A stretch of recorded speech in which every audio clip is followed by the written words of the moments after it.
What about the question we asked regarding the differentiating yourself from your opponent? Yeah. And why people should vote for you, why Colorado should Well, prefer you?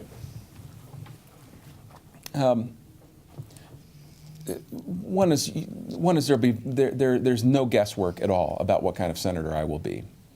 And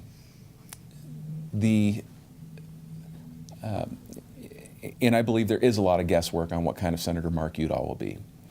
Mark Udall has flip-flopped on every substantive issue that has come up in his campaign. He's flip-flopped on energy. Somebody who's voted every opportunity he had, 15 times against offshore drilling, when the context of an election decides he's for offshore drilling. And then endorses his Gang of 16 plan, which is a restriction on offshore drilling.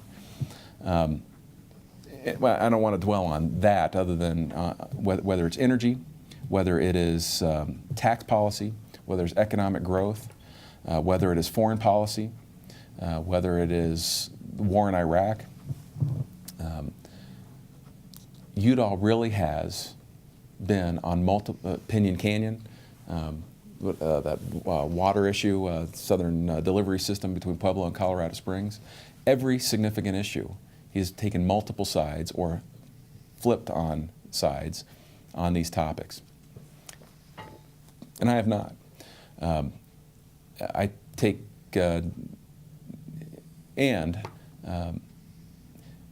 know, listen, I realize that there are, as you stated before, that your reporters have concluded that he's been really liberal and I've been really conservative.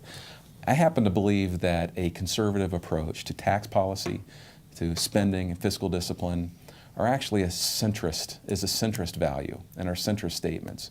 You know, being conservative is an accurate description if conservatism is understood as a centrist value.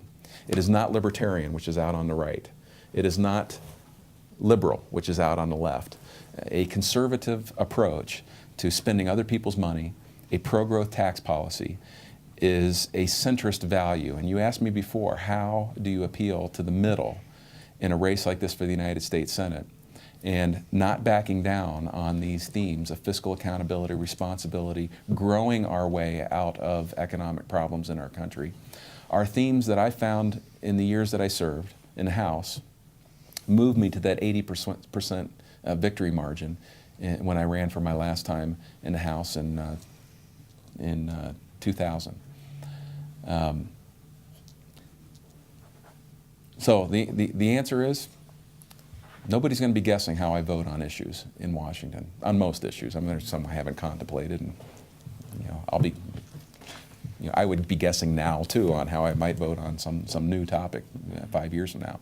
But for the most part, that framework that I have maintained, that the individual is always powerful and important, more so than the interest of the collective whole, or the interest of the government, that the family is the most central and essential unit of American society, that our economy operates best under a refereed private sector, very centrist statement, not libertarian, not laissez-faire, but very different than the liberal notion of government control of the private means of production. The notion that weakness threatens freedom, and the notion that our Declaration of Independence, our Constitution, are not just old documents that are of interest in history class.